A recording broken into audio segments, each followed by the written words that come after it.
From Montana's news leader, this is the MTN 9 o'clock news. Good evening and thanks for joining us tonight. I'm Russ Riesinger. An update on a car chase and shootout that turned up to a police chase and crash late last night on Billings South Side. 30-year-old Ryan Barnhart is behind bars facing felony charges, and his passenger, 21-year-old Gabriel Castro, is jailed on a previous arrest warrant. Well, just before midnight, a police officer saw Barnhart in a maroon truck exchanging gunfire with someone in a white passenger car at the intersection of South 28th and 8th Avenue South.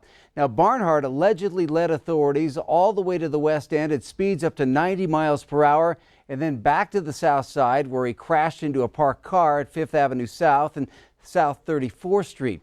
Police arrested Castro on the scene, located Barnhart hiding nearby, and later found a gun in the area of 5th and Broadwater. The other car involved in that shooting has not yet been found.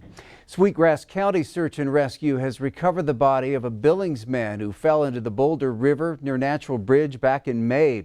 The body of 38-year-old Joseph Crawford was discovered last Friday by a spelunker below the falls. Crawford was hiking in the area south of Big Timber when he walked off the marked trail and fell 50 to 60 feet into the water. Well, last night, voters helped the city dig out of a $4 million hole by passing a public safety mill levy. With new money coming in, what should citizens expect? Q2's Mitch Legge sat down with the city administrator to find out more. In a 2-to-1 vote on Tuesday night, Billings voters overwhelmingly approved the public safety mill levy. Now, the city will gain an additional $4 million in the form of property taxes to go to fund police and firefighting services. But that money is only enough to keep those departments status quo. If the levy had failed, the city would have had to find ways to cut about $4.7 million from the 2021 budget. This was really about retaining what we have. So the great news is we no longer have a $4.7 million deficit. That deficit is closer to a $500,000, and that's manageable. So really our revenues are much closer to our operations expenses. Now, the owner of a Billings home worth $100,000 will see a $27 increase per year on their property tax bill. And the owner of a $200,000 home will pay an additional $54 per year. An aspect of the levy that's better for the city is that the dollar figure brought in will increase over time as more people and businesses move in, thus increasing the tax base. Part of the reason for the initial $4 million deficit is that the city hired 20 full-time positions between 2017 and 2020. The positions were added throughout the police and fire departments along with 911 dispatch. The new levy allows the city not to make layoffs, but it doesn't provide any room for growth in public safety. This avoids us going back to staffing levels, say, of 2016, 2017. And that's really great news, because with not only our crime rates and response times, a challenge for us, all the demands for services are going up. The Billings police and fire departments have seen calls for service nearly double since 2010, a trend that Kukulski suspects won't slow down. This means the city will likely bring another levy to voters sometime in the near future to look at expanding public safety services. That's the kind of trend that we can't reverse on the same kind of status quo. We've got to figure out how to be more efficient, be more effective, and I'm going to be shocked if it's not going to require some additional resources in order to do that, well, as we are blessed with a growing community. Kukulski said the city council could start to discuss another levy as early as this year. In Billings, Mitch Legge, MTN News. Thanks, Mitch. The city is now waiting on results from a statistical analysis on the public safety data. Once completed around the first of the year, it should help city leaders clearly identify places for future investment. Well, the upcoming general election will mean a move for the Yellowstone County Elections Office. Typically, the office moves to Metro Park for the last 2 days of the election, but this year that will happen on October 2nd. Elections Administrator Brett Rutherford says the early move-in will mean more room for election workers and more space for voters to social distance as they register to vote or pick up a ballot. still accept absentee ballots coming back to us at the county elections office, and we'll also have an ADA device for the disabled to use if they wish to use it. But we just cannot issue ballots at the county courthouse for this coming election. So if you're a late registrant or the dog eats your ballot and you need a replacement, you're going to have to go out to the Metro. Rutherford also says if you plan on voting in the November 3rd general election, it's important to get registered as soon as possible and also notify the elections office if you've moved.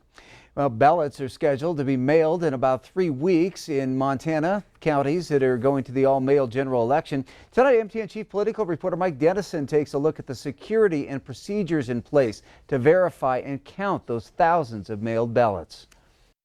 In 46 of Montana's 56 counties, ballots will be mailed to all registered voters on October 9th, along with absentee ballots in the other 10 counties, which will also have polling places open on Election Day. Soon after that October 9th date, mailed ballots whose postage is prepaid will start pouring back in to county election offices. That's when local election officials start the verification process for those ballots. They check the signature on the outer envelope to see if it matches up with the signature on that person's voter registration. I think a lot of people get confused and think basically we're just checking, is this name the name that's signed? But there's a lot more to that. We're looking at the overall character of the signature, the slant, the way the letters are formed. We're looking for, if it's slightly different, is it an explainable difference? If the signature doesn't seem to match, or if there is no signature, the voter is contacted by mail. For the ballot to count, the voter must provide the proper signature and ID. Many of these problems are resolved, but some are not. During the all-mail ballot primary election in June, less than 1% of returned ballots were not counted because of signature problems. Each envelope also has a unique barcode assigned to that specific registered voter. That tracks whether you voted and is another security step to prevent anyone from voting more than once. Once a ballot is verified, election workers open this outer envelope and take out the unmarked secrecy envelope, which contains the actual ballot. These envelopes are stored in a locked room until it's time to count the ballots. In larger counties, on the Thursday and Friday before the election, October 29th and 30th, election workers start opening these envelopes to unfold the ballots and prepare them for counting. The tabulation by machine starts on Monday, November 2nd, the day before Election Day. Most of the mailed ballots are counted that day, but results aren't released until after 8 p.m. on Election Day. Cascade County Clerk and Recorder Rena Fontana Moore in Great Falls says this entire process is pretty much what county election officials have been doing for more than 2 decades when they count absentee ballots and local all-mail elections. County election administrators say the process is well vetted and that all-mail ballots this general election just means a bigger volume. Most ballots cast in Montana elections, even polling place elections, are mail ballots. Even when we have polls open, most people have been voting absentee. So the system has been tested. It's been tested for years, and we haven't seen voter fraud happen through this system. Missoula County Election Administrator Bradley Seaman said this election will be his county's 5th consecutive all-mail election. He says he's looking forward to it and to a record-high turnout, just like in the primary. There are 2 lawsuits filed by Republican Party groups and voters trying to block the all-mail election in Montana based on several grounds. A federal judge will hear those lawsuits next Tuesday. In the meantime, election officials in 46 counties are proceeding full steam ahead with plans for the all-mail election. Reporting from Helena, Mike Dennison, MTN News. Well, the counties that will still have polling places on Election Day are Mineral, Powell, Fergus, Stillwater, Carbon, Broadwater, Petroleum, Powder River, Treasure, and Webo. Starting this week, the state of Montana will post information online about positive COVID-19 cases in schools. Governor Bullock made that announcement at a news conference earlier today. Data will be provided on all K through 12 and higher education schools across the state, including private institutions. The school's name, number of positive cases, and county it's located in will all be included. However, there will be no reporting on schools with fewer than 10 positive students to protect student privacy. This is a system that protects student data in small schools while also providing a basic level of information and the transparency and the trust that parents in our community need. The data will be reported every Wednesday on the Department of Public Health and Human Services website. State School Superintendent Elsie Arnson disagreed with the move on social media, saying it would increase the risk of exposing personally identifiable medical information.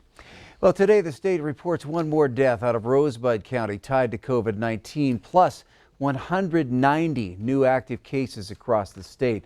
The largest percentage of those cases coming from Yellowstone County, 82.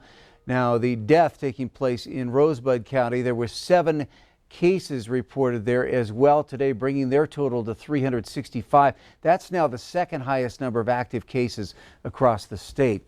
There are about 2,100 active cases total in Montana. The statewide death toll stands at 141. And right now, Missoula County reports 91 active COVID cases. That's nearly triple what the county had just a week ago. 25 of those active cases can be traced back to the University of Montana. COVID incident commander Cindy Farr says the type of spread that is occurring is manageable for now. Well, with Western senators leading the charge, even as millions of acres burn, momentum appears to be building for a bipartisan bill which could make sweeping changes in forest management. As MTN's Dennis Bragg reports, it's a package of reforms which could make a difference if the congressional agreement can extend beyond the Capitol. With smoke from the West Coast wildfires blanketing the U.S. and fires still raging, a subcommittee of the Senate Energy and Natural Resources Committee tackles reforms hammered out over the past year. We have to change our approach in dealing with wildfire and how we manage our forests. We can't just sit here and do nothing. The Emergency Wildlife and Public Safety Act of 2020 is spearheaded by Feinstein and Montana Senator Steve Daines, growing out of recent big fire seasons. We're at a critical time. The West is burning. People are dying. The smoke literally starting to cover our country and our way of life as we know it's in danger. We can't run to our corners. We can't continue to fall to partisan politics. It's a time to come together, Democrats and Republicans, and pass meaningful forestry reform. Yes, climate change is making these fires worse by the year, and we've got to address it. Our bill takes aim at the direct, most immediate causes of this unprecedented series of wildfires. The bill includes several key action items.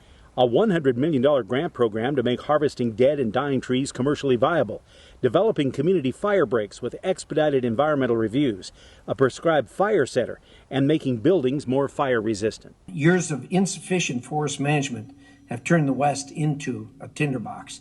There are many factors that make wildfire spread, but regular fuel reduction is a critical and indisputable strategy to prevent wildfires of this magnitude. These are not your grandfather's fires. They are bigger, they're hotter, they're more dangerous, they're more powerful. A point everyone agrees on, but time will tell whether the proposed action plan can be enacted and supported outside of fire season. Dennis Bragg, MTN News. Well, air quality in Billings started at unhealthy levels in the early morning, but for most of the day it's been registering at moderate, which may be a concern for sensitive people. The DEQ's Today's Air website states the moderate air quality can be a problem for those with respiratory symptoms, for older adults with cardiopulmonary disease. Some in the medical field suggest avoiding even the mildest outdoor activities, while others advise limiting time outside. It's especially important for sensitive people to be careful if the quality moves into the unhealthy to hazardous levels. The concern is breathing in particulate matter. It's still just best to stay inside when the smoke's in the air, because even if you are doing some physical activity, you're very healthy, that smoke can still irritate your lungs. So really, when the air quality isn't the best, we should just stay inside. It depends on the amount of particulate matter in the air. And with what we're experiencing here in Yellowstone County now, we're in yellow, which is considered moderate. It would be fine for healthy people to spend their normal amounts of time outdoors. Well, still ahead on the MTN 9 o'clock news, a story that will have you howling. We're going to meet up with Simpson the Gray Wolf to see how he's adjusting to his new digs at Zoo Montana. But first, Bob McGuire is in next with your full 7-day forecast.